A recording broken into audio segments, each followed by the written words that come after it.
yéeme dafa am ñaari mbir yu am ci mbir bi ñenn ñi nee nañ c'est un cinéma bien organisé boo xamante ne Trump ak équipe am mooy J.D. Vance ak Witkoff ak Kushner ñoom ñoo ko organisé pour créer ay cinéma pour tentative d'assassinat envers Trump. Man personnellement gëwuma scénario boobu y a des gens j'ai vu même des chroniqueurs ñu gën a bëri ñu naan non Trump moo ko def moo ko organisé c'est faux et archi faux. li ma gëm mooy américains yi ñoo bëgg a rey Trump te gëm naa ne Trump bu dof-dofluwul américains yi dañu koy rey dinaa la wax 5 conditions yoo xamante ne yàgg naa di leen ko wax président américain yi nga xamante ne jot nañ leen rey yépp lii moo tax États-Unis ñu rey leen te conditions yooyu yépp dafa réunir envers Trump bépp président américain boo xamante ne dañ jot nañ laa rey wala bëgg nañ laa rey am na ci Trump dinaa leen expliquer pour ngeen comprendre lan moo tax américains yi bëgg a débarrassé wu ci ki nga xamante ne mooy Trump te wax naa leen Trump fii laa leen ko wax ma ne leen bu yeggalee mandaam bi mu bett ma te gëm naa ne à 99,99% Trump bu yeggalul mandaam bi soit dinañ ko rey wala ñu destituer ko loolu mooy gën a arranger Trump te lii bu ma koy wax yàgg na je m'explique pour ngeen comprendre balaa may ñëw ci Iran ak accords yi ak lépp c'est la première fois réew bu mel ni États-Unis nekk deuxième puissance nucléaire derrière Russie réew bu mel ni États-Unis est-ce que la famille est-ce que vous êtes là avec moi mais on signale le live partagez leen ma expliquer leen un peu pour ngeen xaw a xam parce que lii waxoon naa leen Trump gars yi dañ koy rey wala ñu wàcceeku kon li am États-Unis yëpp bett ma ci Trump fii laa taxaw ma wax leen ko live ma expliquer leen pourquoi américains yi dinañ rey Trump wala buñ ko reyu dinañ ko wàccee ñaar yooyu dina am wala guerre Iran bi dina arrêté parce que dinaa leen expliquer détail par détail amul lenn loo xamante ne man Commando Baye wax naa leen ko ci géopolitique géostratégie te tegu leen ci seen i gët benn vous êtes là avec moi le volume est bon bu nekkee le volume est bon je démarre c'est ok kon gars yi partagez le mu gaaw joxe leen cadeau cœur yi fleurs yi la Lionne bu Sonko merci est-ce que le volume est bon si vous m'entendez 565 ciao merci donnez les cadeaux les fleurs les cœurs je vois rien hein? C'est comme si que j'ai l'impression que gars yi dañuy signaler live bi merci à l'assistant technique TikTok de sécuriser et de bien protéger encore notre live merci à TikTok Toufa merci les grands donateurs donnez des cadeaux des fleurs Nassima merci merci encore les grands donateurs de donner les cadeaux les fleurs les cœurs et partager le live d'abord dañuy jëkkee ci Trump xam ngeen nekk lu tax américains yi bëgg a rey Trump moom laay ñëw merci pour les cadeaux xam nga wax naa leen fii li xew États-Unis nekkul baare yëgu li xew États-Unis nekkul combine li xew États-Unis envers Trump nekkul loo xamante ne Trump ak équipe am ñoo ko préparé c'est faux et archi faux États-Unis même seen service de renseignement ci biir mën nañu éliminer Trump même ñoom ci biir am na ñoo xamante ne li Trump di def neexu leen ma expliquer leen ay détails yu bëri seul Trump moo limogé plus de 12 généraux ca États-Unis musul am seul Donald Trump moo ko def ca Amérique 12 généraux nga limogé leen des généraux yu géré wàllu renseignement américain des généraux yu géré wàllu marine américain des généraux yu géré wàllu armement américain des généraux yu géré wàllu satellite militaire ak technologie américaine des généraux yu géré wàllu opération américaine nga dàq ci 12 généraux est-ce que xam ngeen lan mooy général dernier général bi nga xamante ne Peter mooy le secrétaire de la défense moom la mujjee dàq kooku lu mu géré ci États-Unis ak aura bu mu am c'est dit jamais vu même Donald Trump président États-Unis amu ko seul régime Joe Biden defu ko régime Barack Obama defu ko dama bëgg ngeen comprendre régime Joe Biden dàqul 12 généraux xalaatu koo def régime Barack Obama def na guerre mais dàqul 12 généraux 4 général sax 3 général Obama dàquleen Obama la ñuy jot a jàpp ñaari général la wàccee yéegal changé ay changement la def mais dàqul Joe Biden li ñu xam ci généraux yi mu wàccee États-Unis mosul 3 wala 4 te ay remplaçant la dañoo màgget dem ay retraite mais Trump ci nguuram li mu dàq ci ay généraux kenn xamul nu mu toll benn soldats américains yi dee ci guerre bi kenn xamul nu mu toll waxoon naa leen fii États-Unis dañoo fen ci chiffres yi nga xamante ne seen soldats yi dee nañ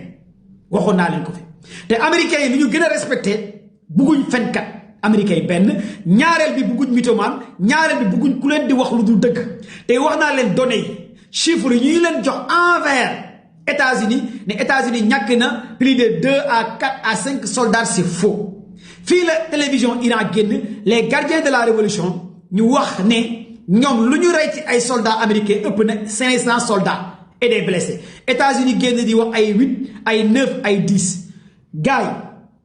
ku mën a éliminer 5e flotte américains yi ca Moyen-Orient nga mën a fëgg plus de 7 bases militaires américains yi nga mën a fëgg plus de 7 bases militaires américains yi ambassade bu gën a am doole nga fëgg ko nga mën a écraser une dizaine d'avions nga mën a écraser une dizaine d'avions américains yi nga mën a écraser une dizaine de bases militaires 5e flotte américain nga éliminer ko États-Unis bu taxawee ni 10 soldats la ñàkk ay kàcc la ay fen la du dëkk loolu nag moo naqari États-Unis parce que Pentagone duñu fen ñoom ay armée lañ branche États-Unis Pentagone yàgg naa di leen wax moom ak Trump jubóowuñ équipe Trump bi ay politiciens lañ les politiciens ku mel ni JD Vance ku mel ni Kushner ku mel ni Rubio ku mel ni Donald Trump ak ñi ko wër ay politiciens lañ te politiciens yéen xam ngeen Sénégal gii politiciens yu gën a bëri duñu wax dëgg soldat day wax dëgg moo tax armée ak politique mënul ànd parce que militaire dëgg lay wax lu mu la wax lii la dëgg la alors que politicien da lay fen 10 fen la lay wax ñaar moo ci nekk dëgg te Trump JD Vance Kushner Rubio ñoom ay politiciens lañ lii ngeen war a comprendre d'abord lii moo tax expliquer leen que ne li xew États-Unis bokkul ak baara yëgoo Trump gars yi dañ ko bëgg a rey ñi ko bëgg a rey nag mooy lenn mooy armée bi ci la bokk parce que da leen a merloo mooy armée américaine Trump da leen a merloo fu mu dàqee parce que nee naa leen armée moom États-Unis ñaari mbir moo fi mën a nekk soit armée bi gars yi état bi population bi wàcc def benn guerre civile Trump wàcc wala armée bi bañ a exécuter ordre yi comme ni gars yi def jamono ji ordre yu bëri yoo xamante ne gars yi di jox nañ ko armée américaine bu ñu demee ba dàq le directeur cellule antiterroriste bu États-Unis Joe Kent foofu laa taxaw ma ne leen il faut poser des questions pourquoi Trump limoge Joe Kent le directeur cellule antiterroriste américain 100% participé plus de 10 fois en combat ci Syrie ñu limoge ko kon ngeen xam ne que du caaxaan y'a l'anguille sous la roche te Joe Kent moomu lan la wax Trump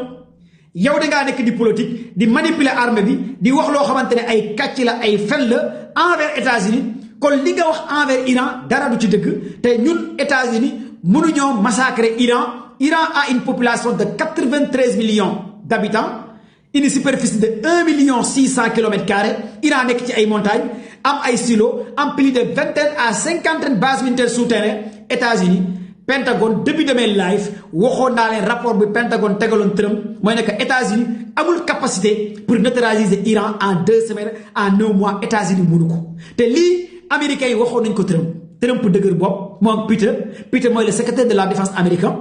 bi ko Pentagone mooy branche bi géré armée américaine rapport bi professeur Dani waxoon na ko professeur Mahamandi waxoon na ko Scott Water waxoon na ko toutes ces informations yu am nii waxoon naa leen ko fii samay live une semaine guerre bi waxoon naa leen rapport bi Pentagone waxoon Trump teg ko ci table xamal ko bu nekkee espace aérien mënuñoo éliminer Iran bu nekkee à l'aviation de guerre mënuñoo éliminer Iran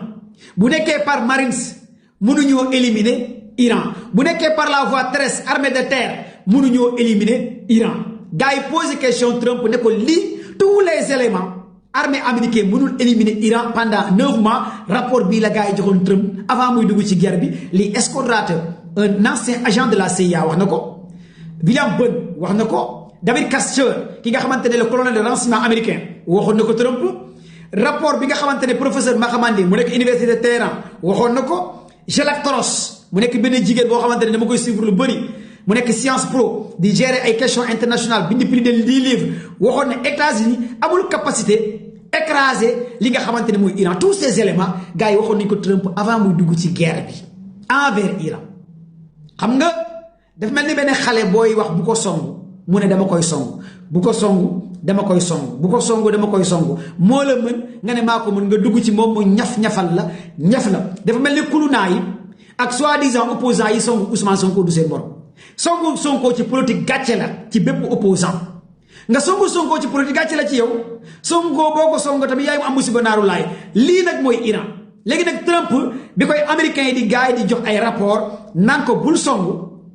songu Trump songu bi nga xamante ne songu ne ko Iran am na défaite bi nag moo tax Trump di dàq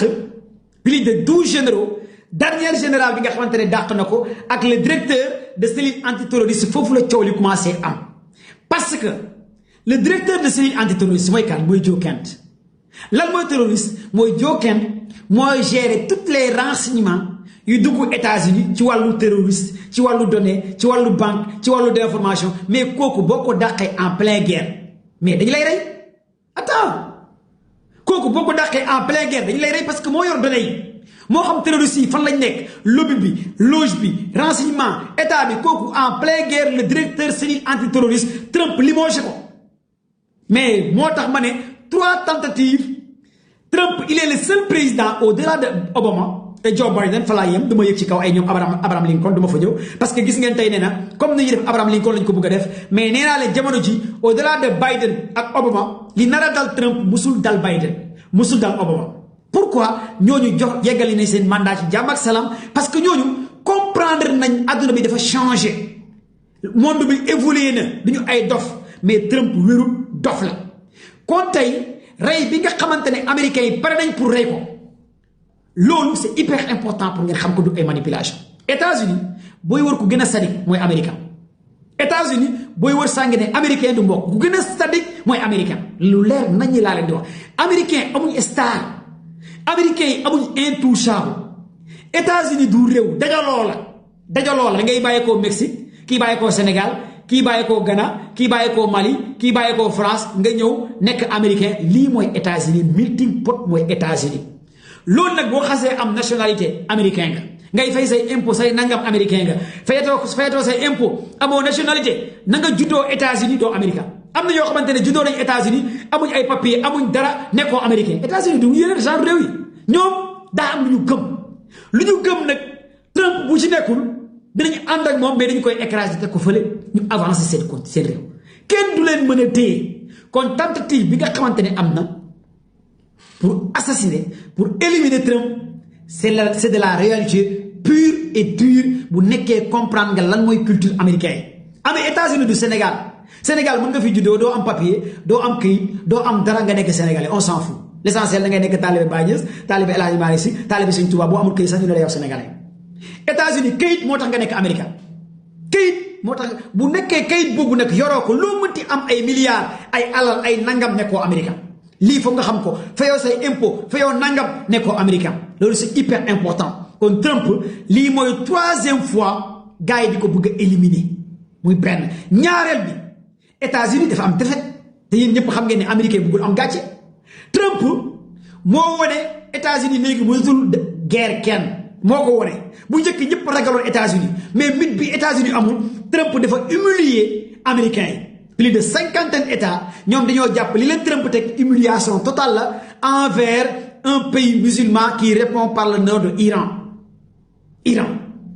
Joe Biden bu ñu ko tegalee rapport ne ko da ngay attaquer Iran il a refusé il a catégoriquement refusé lan la Biden waxoon parewuma Iran parce que Biden gars yi dañ koo xamaloon carrément bés boo attaqué Iran doo ko mën a daaneel di nga am problème te sa nguur fa lay daanu Biden négocier ak waa Iran rappeler ay quelques traités de 20 ans 30 ans négocier naxante ak waa Iran bi pouvoir am jeex Obama bu mu ñëwee ñu ne ko dañoo soxla nga laala ñu Iran Obama ne leen xaaral Iran mënuma ci dara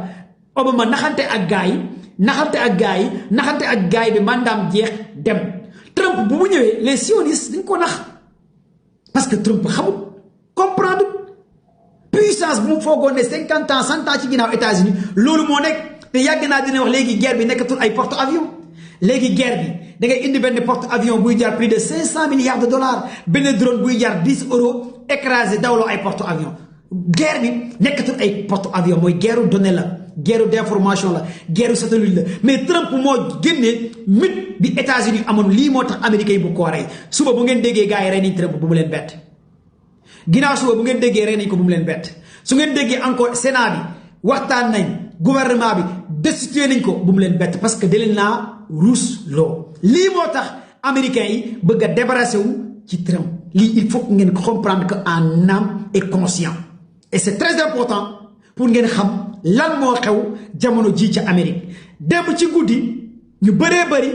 foogoon nañ ne Trump dañ koy écraser bi mu jógee gars yi ñoo nekk ci salle bi di diine di waxtaan ay J.D. Vance ñoom Kushner ay autorités yu bëri gars yi jékki-jékki dóor ay bal fi nga xamante ne foofu la ñoom Donald Trump nekkoon ñu ne États-Unis ak technologie ak renseignement ak données information comment se fait que le suspect a failli entrer directement ci salle bi nga xamante ne foofu la ñoom Trump nekkoon kon donc et question bu yomb bi ngeen war a poser des questions infiltré mënut a nekk envers les Américains ki ko def am na ay complices ci biir ki ko def ñi jege Trump ñi jege ci renseignement yi que ça soit muy NIC muy FBI muy CIA ils ont toutes les informations ñoo facilité la tâche ki nga xamante ni moo bëggoon a écraser éliminer kii di Trump lii fu ngeen am ko comme données comme d'information benn sénégalais bu bàyyi ko Sénégal wala Mali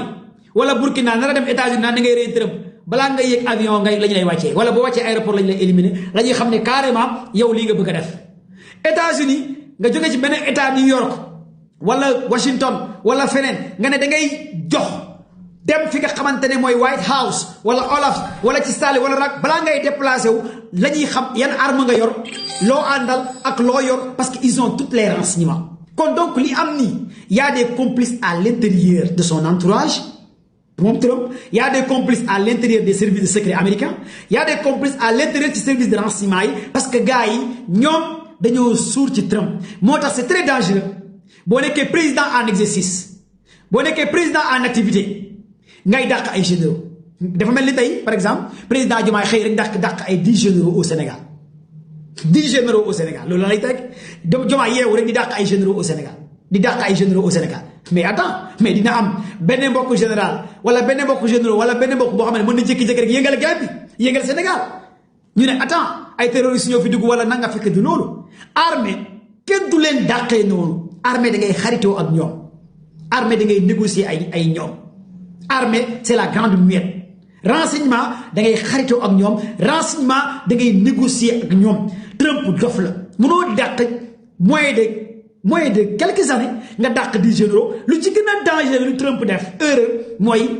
le directeur de cellule antiterroriste directeur de cellule antiterroriste est-ce que xam ngeen mooy lan gars yi partagez le live s'il vous plaît d'apporter et partagez le live on signale le live merci à l'assistant technique TikTok de sécuriser et de bien protéger notre live le directeur de cellule antiterroriste Joe Kent dafa participer plus de 10 fois opération en Syrie jabaram fa lañ ko reyee en Syrie le directeur cellule antiterroriste bi États-Unis Joe Kent un Américain à la tête jusqu'à la moelle épinière koo xamante ne lu mu def États-Unis Trump def ko 10 opérations gérer ay troupes dem en Syrie xeex plus de 10 fois États-Unis mu ngi koy envoyé sur le terrain kooku nga xëy rek nga dàq ko provoqué ko ba mu démissionné kooku ne la bu ci dugg ba kooku nga pousse ko mu démissionné mais kooku bu démissionné da lay rey da lay lekk bu démissionné da lay lekk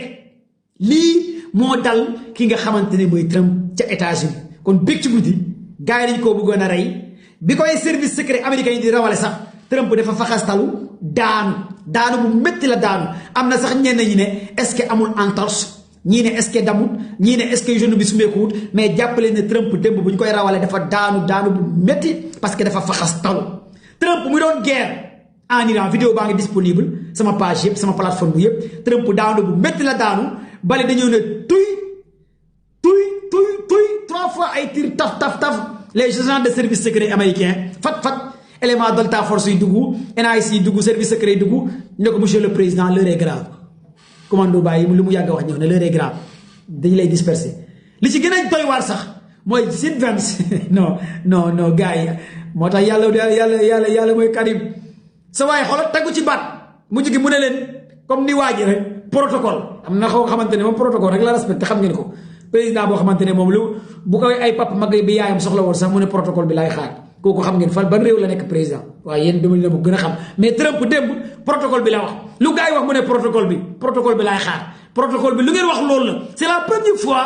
dans l'histoire des États-Unis ñu gis Trump dellu ne protocole bi yéen laay déglu moo tax protocole bi service secret yéen laay déglu lu ngeen wax loolu la 1 heure 2 heures de temps Trump tweeté sax il fallait que mu demander les services de renseignement américains ndax mën naa tweeté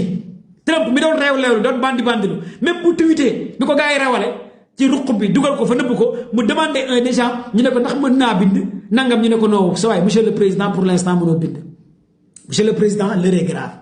pour l'instant mënoo bind pour l'instant monsieur le président mënoo utiliser sa téléphone monsieur le président Trump ne tekk ne à vos ordres c'est la première fois dans l'histoire des États-Unis Trump exécuté ordre protocolaire parce que moom jàppoon na mooy yàlla mooy buur mais les Delta Force bu ñu duggee les NIC bu ñu duggee les MIC bu ñu duggee FBI CIA bu ñu duggee Trump bu dafa jébbaloo ne leen acca gars yi duñu ay nit de moo tax américains yi aussi sont super forts en matière de renseignement et tactique américains yi aussi kenn waru leen yem non ça c'est l'États-Unis d'Amérique sont super forts moins de 5 minutes États-Unis jaxase nañ salle bi américains yi fat génnee nañ Trump évacué nañ ko génnee JD Vance évacué ko gars yi wàcc dugg écrasé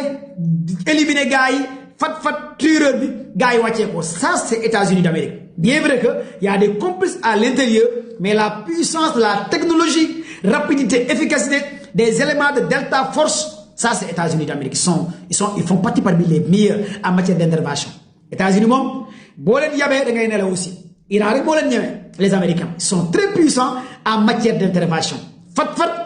génnee nañ tërëm waaw fa la nekk naan may ma tuuti ma kii ñu ne ko c'est président jugu mu ne benn verre bi mu bëggoon a naan tuuti sangara bi des na monsieur le président jugal mu ne avance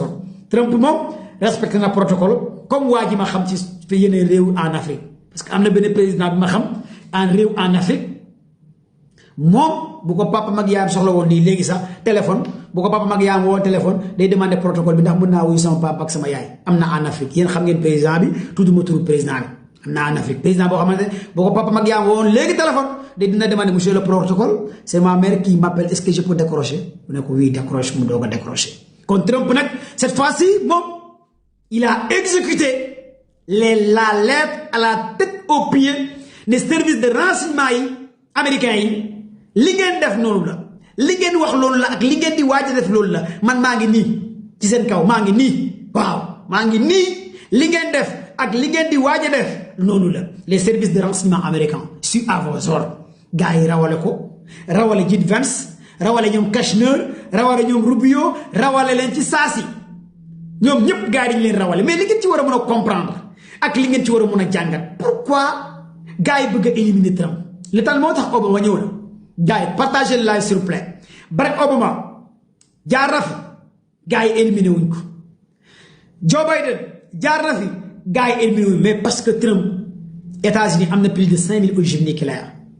États-Unis attaqué Iran en moins de une semaine Iran décapité la puissance nucléaire deuxième puissance nucléaire du monde les Américains en une semaine Iran décapité humilié États-Unis d'Amérique lii moom naqari américains yi lii bokk na ci li gën a naqari américains yi ci gouvernement Donald Trump la mythe américains yi daanu ci gouvernement Donald Trump la ñëpp ñeme États-Unis ci gouvernement Donald Trump la Iran dévoilé dindi mythe bi gars yi jàppoon américain ci gouvernement Donald Trump la ñëpp taxaw di saaga Amérique ne Amérique ndekete du dara Amérique amul doole Amérique mënatul dara Iran ci gouvernement Trump te àdduna bi ñëpp ragaloon Amérique surtout réewu arab yi la région Arabie Saoudite Émirats arabes Qatar nangam mais un pays qui s'appelle Iran avec des missiles balistiques et des missiles hypersoniques en moins de une semaine Iran décapité la puissance nucléaire États-Unis d'Amérique loolu humiliation totale envers États-Unis loolu bokk na ci lu gën a naqari les renseignements américains bu la naqari les Américains te loolu ku leen ko teg mooy Donald Trump moo teg lii États-Unis amaana ñoom bu ñu duggutoon ci lii tey lii yëpp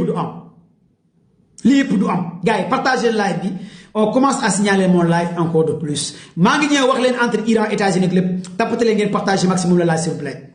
tapote leen joxe leen cadeau cœur yi ngeen sécuriser live bi tapote leen comme ça pour sécuriser le live maa ngi ñëw ci Mali l'heure est vraiment grave à Mali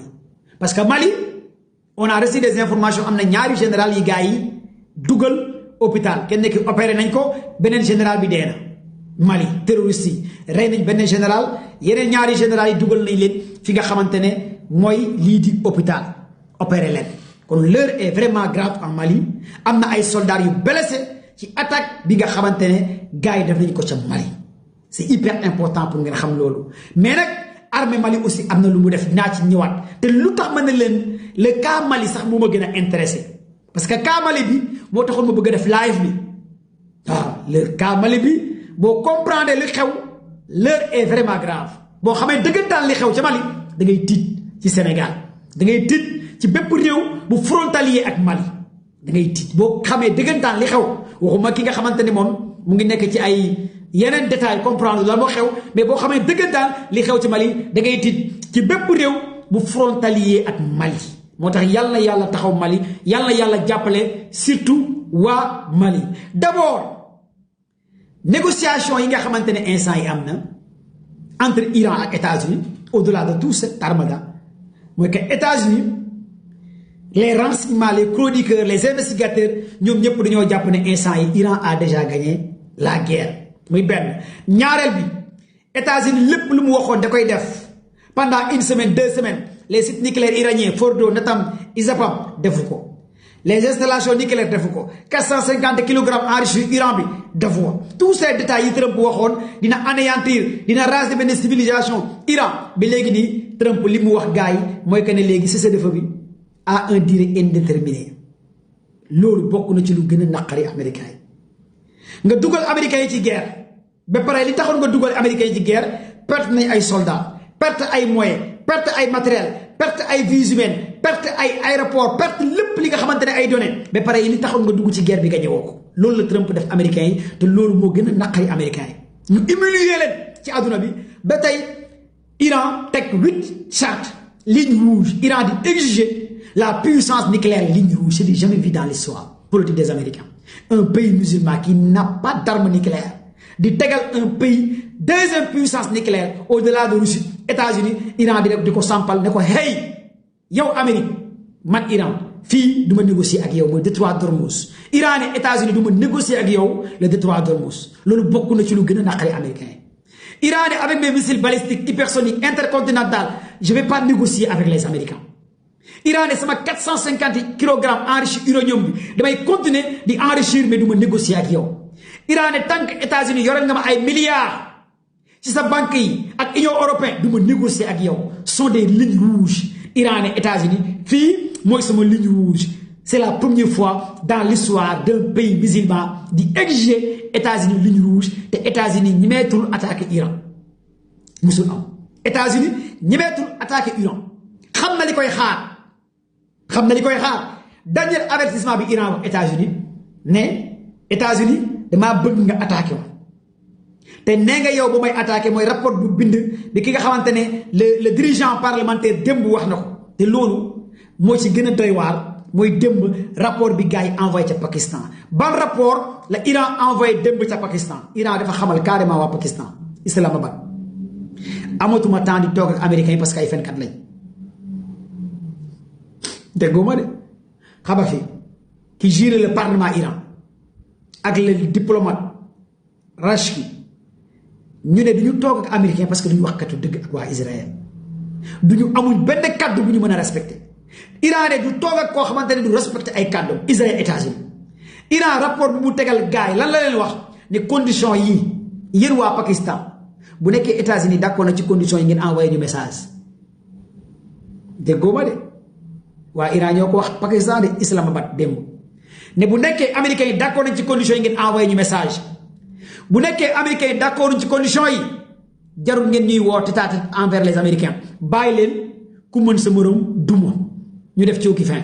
te cooki fin bi des na te ñoom seen stock yi commencé naa jeex te ñoom nee na ñoom ñoo nekk les puissances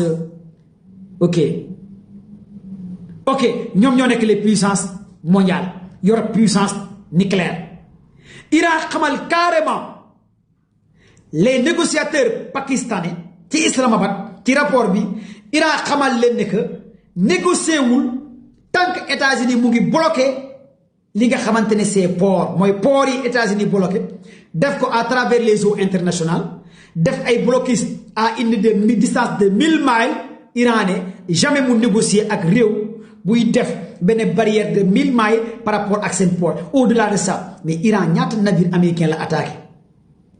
Trump joxe ndigal pour ñu attaquer les petits navires bateaux Iran le général marines américain ne Trump loolu baaxul du ñu mës a attaquer seen marines du ñu mës a attaquer seen navires parce que navires yooyu bés bu ñu leen attaqué dinañ créer benn guerre maritime à travers les eaux internationales kon loolu aussi beneen échec bi États-Unis am au-delà de ça plus d'une vingtaine de navires Iran ak li nga xamante ne ses alliés jot na traversé te États-Unis teewoo loolu aussi bokk na ci humiliation bi nga xamante ne Iran tegal na ko kii di Trump renforcé na ses bases, ses aérodromes, ses aéroports, ses alliés, ses États, renforcer plus de 3 porte-avions. Mais bientôt, 2 semaines, 3 semaines, États-Unis, waxuma laa drone, xeer sax États-Unis ñi mu ko sànni biir Iran xeer moo tax benn te yow di bax benn te yow premier ministre Israël instant yi mu ngi bax mu ngi tàng jër mu ngi mer lii moo tax benn te yow ne du arrêté guerre bi ca Liban di rey ay xale yu am 5 ans 10 ans 15 ans di bombarder waa Liban parce que benn te yow dafa am gàcce li nga xamante ne instant yi dugg nañ ko ci Iran humilier leen Iran aéroport Ben Gurion plus de 50 d'avions mu yàq ko ca Israël Tel Aviv Iran yàq ko centre d'écoute Iran yàq ko commandement Mossad renseignement Iran yàq ko la ville de Dimona Iran yàq ko Haïfa Taïf Iran yàq ko tous ces villes Israël plus de 7 villes Iran massacré ko ba pare États-Unis di demander benn te yow bu attaquer li nga xamante ne mooy Iran tey rek on a eu des informations que benn te yow demandé na Trump pour ñu attaquer Iran mu ne ko déedéet mu ne ko man joxuma la ndigal joxuma la ordre te doo attaquer Iran kon pourquoi Trump commencé reculer ma expliquer leen lan moo xew cette fois-ci Iran nee na yow Trump yow Israël bés bu ngeen ma attaqué ak say alliés yi les câbles marins yu jaar fi nga xamante ne mooy détroit Bab el-Mandeb la ñuy dagg câble yi les câbles sous-marins yu jaar détroit Bab el-Mandeb la ñuy dagg lay Iran di dagg muy benn ñaareel bi seen centrale électrique yi nga xamante ne émirat arabe am na ko dans l'émirat arabe ci région bi yépp dañ koy éliminer les puits pétrole dañ koy éliminer les dépôts pétrole dañ koy éliminer tous les ports de ses alliés Iran da koy éliminer lii moo tax réewu naari xamal carrément Trump bul mës a attaquer instant yi Iran parce que Iran li mu wax da koy def boo laalee seen centrale électrique dinañ attaquer les câbles sous-marins dañ koy dagg nañ yàq lépp li nga xamante ne amoon nañ ko parce que Iran lépp lu mu waxoon ba léegi def na ko ci guerre bi lii moo tax Trump xamul day fecc baarambay xamul day bàkku xamul day lëmbal xamul lan la war a def ci lii nga xamante ne dugal na ci États-Unis lii moo tax américains yi nag xam ne Trump nii li ñu ko war a mën a def mooy ñu sombi ko wala ñu maafe ko wala ñu suppu kànja ko wala ñu demadaa ko lii moo tax États-Unis pare pour rey kii di Donald Trump te waxoon naa leen fii ñaari mbir moo am États-Unis muy ñett téye leen ngeen bind soit guerre civile mooy am États-Unis soit Trump dañ koy rey wala soit ñu wàccee Trump ñetti conditions yi mooy am mais Trump pour mu yeggali mandaam ça va être compliqué par rapport guerre bi mu dugal États-Unis te américain dafa rëy soit ci biir révolte mooy am bu métti ca Amérique parce que fu mu ne crise bi dafa commencé métti dëggantaan États-Unis lépp a cher muy guerre bu métti moo fay am révolte ñaareel bi bu gars yi destitué ko wàccee ko ci élection mi mandat yi di ñëw di ko yeggali ñetteel bi gars yi rey ko ñetti conditions yi mooy conditions yi nga xamante ne instant yi moom la gars yi samp ci Trump pour gars yi mën a yeggali seen chantier yi ak lépp li nga xamante ne américains yi bëgg nañ koo samp bëgg nañ koo teg Iran nag fi mu samp leer na nañ pour gars yi nga xamante ne comprendre Iran fan la samp mooy que ne bés bu ko États-Unis attaqué cette fois-ci Iran dafa samp bés bu ko États-Unis attaqué cette fois-ci Iran dafa samp bés bu ko États-Unis attaqué cette fois-ci les pays arabes Émirats arabes unis les pays du Golfe fu pétrole nekk ci réew yooyu nga xamante ne ay alliés États-Unis lañ Iran da koy dëbb da koy def safara lii la Iran wax te envoyé na réew yooyu communiqué les câbles sous-marins yu jaar détroit Bab el-Mandeb ci mer Rouge Iran da koy dagg te Iran bu ko daggee dans les pays arabes internet banque de données connexion lépp day arrêté Afrique moom banque yi day arrêté Europe banque yu bëri day arrêté te loolu mooy doxal connexion internet képp ku amul la connexion Starlink bu espace X bu Elon Musk jàppale yow bokkatoo ci te câble yooyu ci mer Rouge lu ci gën a bëri ces câbles sous-marins ci mer Rouge la jaar te Iran détient des sous-marins yoo xamante ne capable lañ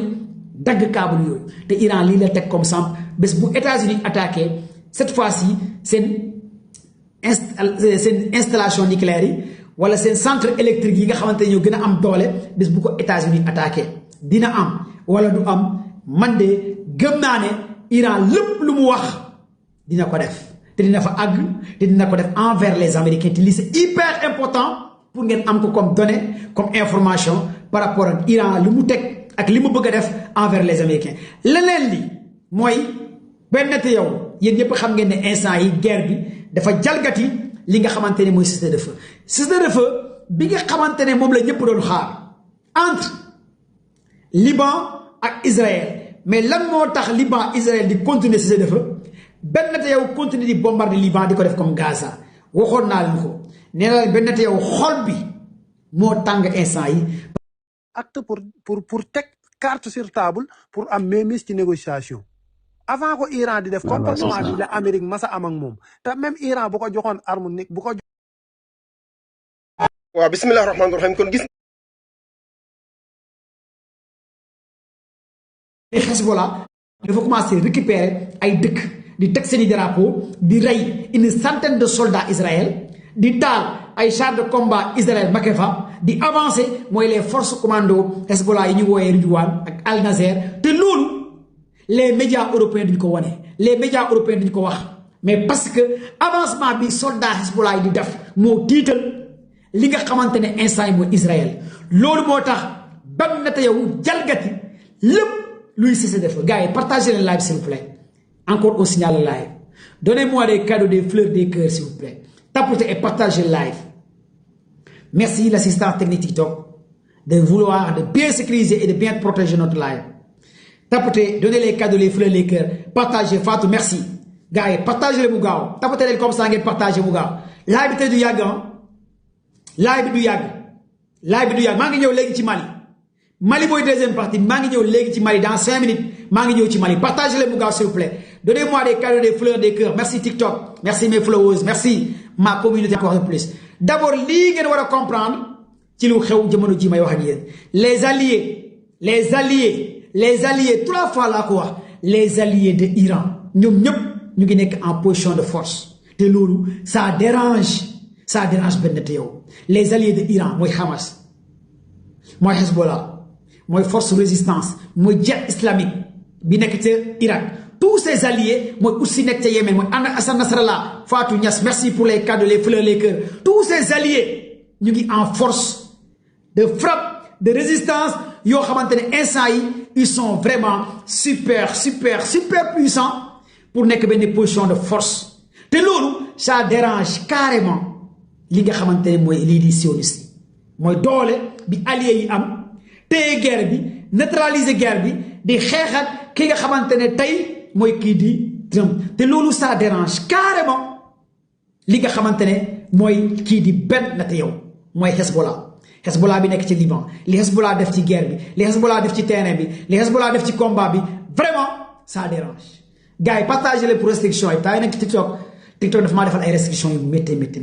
ay sanctions yu métti lañ ma defal TikTok la am dama leen koy wax sama compte bi dañ ko signaler bu métti motax restriction yu métti la am kon donc da ngeen di tapoter ngeen may ko doole ngeen joxe ay cœur vert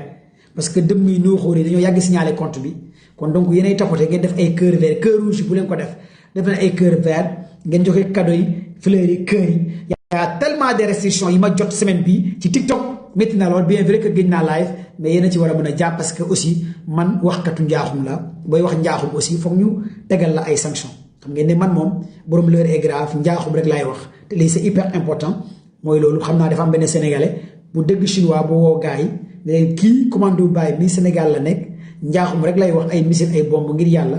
da ngeen di tëj kontaan wala ngeen def ko nanga moo tax fan yi daal sonal lañ ma trop te sénégalais moo dàq boole loolu la RS merci RJ merci kon gars yi joxe leen cadeau yi kër yi képp ku ma jox ay cadeau ay kër ay fleur partage tapoter cœur vert yal na nga gisee ak sëñ Touba yow mal xiyam yal na nga gisee ak Baye si yow mal xiyam yow na nga gisee ak Aji Malick si yow mal xiyam kon donc gars yi partage leen ngeen tapoter yal na nga gisee ak yeneen bi yow mal xiyam joxe leen cadeau kër yi fleur yi ngeen partage léegi nag dañu ñëw ci Mali maa ngi ñëwaat léegi ci Iran xam nga Mali li xew Mali nii message bi ma leen di wax tey bëgg naa yéen ñëpp ngeen enregistré ko parce que fa lañ jëm message bi may wax tey bëgg naa ngeen enregistré ko parce que fa lañ jëm te waxoon naa leen ko ku yàgg a suivre commando Baye waxoon naa leen ko ñi ma yàgg a suivre Il y a un général américain, français, le Cantre.